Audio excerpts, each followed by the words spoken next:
Hey, everybody, and welcome to Grace Avenue's Wednesday noon devotional series. My name is Christopher Vaughn. I'm one of the co-pastors of Modern Worship here at Grace Avenue, and I'm really excited to be with you today as we find some time to worship God in the midst of our busy schedules. If you've got a Bible handy, or if you've got a phone, or if you want to open up a different tab on your computer, we're going to be looking at Isaiah 41:10 today. Isaiah 41:10, and it says this: "Fear not, for I am with you. Be not dismayed, for I am your God. I will strengthen you. I will help you. I will uphold you with my righteous right hand." I love this verse. It's powerful in the way that it talks about fear, because it simply says, "Fear not." And I think right now, for me especially, all I'm living into is fear and anxiety and anticipation. And these are not emotions that are very normal for me. When people normally describe themselves, right, they say like, "Oh, I'm a worrier," or "Oh, yeah, like I'm very anxious." I'm usually not. I don't worry about a whole lot. I don't let a whole lot get to me. I don't let a whole lot bother me. And yet, with the state of our world right now, with where we are living, with a virus that's running rampant through our community and throughout our country and throughout our world, and not having any answers or any next steps or any end in sight, I'm struggling. And Isaiah 41:10 simply just says, "Fear not," right? And it's a reminder that God is with us, that we shouldn't be dismayed. And because God is with us, and because God is our God, we will be strengthened, we will have the help we need, and we will be held in God's righteous right hand. And I love the comfort of that, but I also struggle with it. Around this time last year, we went to Galveston with my family. And my son Benjamin loves animals, and so we knew that if we went to any gift shop in Galveston, we were probably coming home with hermit crabs. And so we avoided the gift shops all weekend, up until the point where we went to the gift shops. And sure enough, he wanted a hermit crab, and we had kind of anticipated this, and so we said, "Yes, we'll get you a hermit crab. Mommy and Daddy talked, we think that's great." And he said, "Well, I don't want it to be lonely, I think I need two."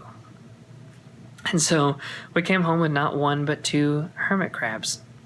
Benjamin named them himself. One was named George, and the other's name is Bicker. And they're adorable, and they're fun. And we quickly realized we were in way over our head with hermit crabs.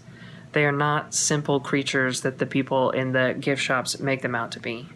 They need sand for digging in. They need two kinds of water, salt water and regular water. You got to change their food out every 2 days. You got to make sure you have lots of different shells in the habitat so that they can switch around shells when they're growing.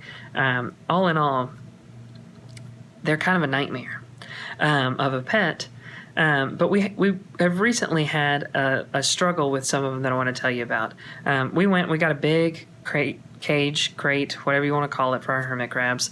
And because we got such a big habitat for them, we felt like last year, maybe beginning of this year, Caitlin would know for sure, that maybe we could get a couple of more. So we ended up with 2 more hermit crabs, so 4 total. So we had George and Bicker. They're the originals. And then we added Dorcher and Carr. Again, Benjamin names all the hermit crabs.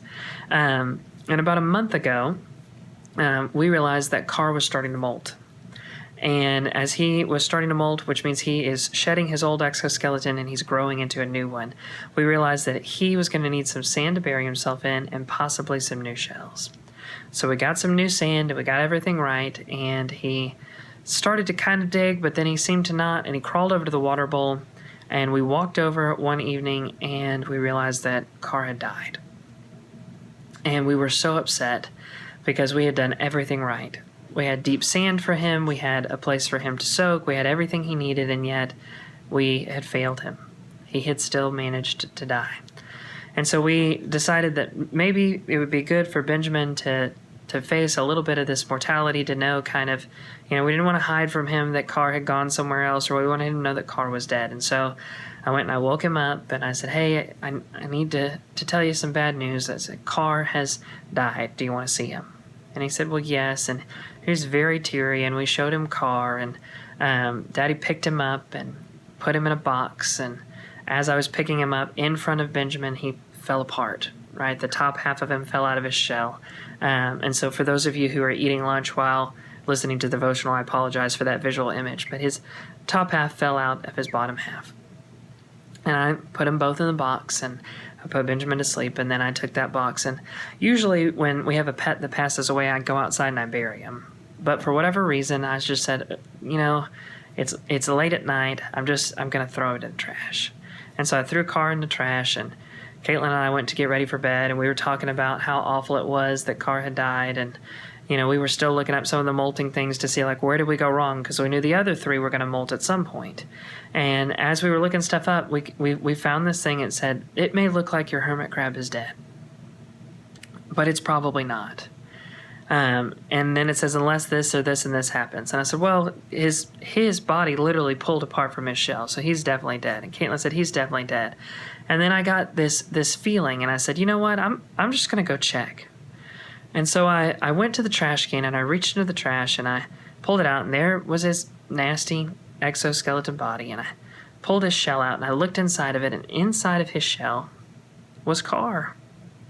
He had just shed his old shell, and frightened and in the trash, there he was, still alive. And so we were so surprised, and we had already done all this processing work with Benjamin. There'd all be all these tears, and so we went to get him. He hadn't fallen asleep yet, and we said, buddy, Car's alive. And he said, are you serious? And we said, yes, and we took him, and we had this joyful celebration that Car was still with us. And I think I relate to this story of Car so much right now, because I think so much of what we're going through with our fear and our anxiety is shaping and molding us into something new. And we are anticipating what is to come. We can't go backwards. We can only go forwards. And we don't know what that's going to look like, and we don't know what that's going to be like, but Isaiah 41:10 reminds us to fear not, that God is going to strengthen us, that God is going to protect us, and that even if we are going through a process of change and growth and somebody throws us in the trash, God is going to hold us in his hands, and he's going to reach in and get us, and he's going to bring us back home. And so I think it's powerful to remember that God is with us in all of these turbulent times that we are going through right now.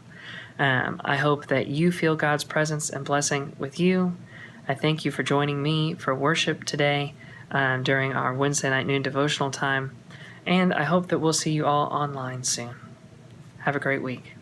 Bye, everybody.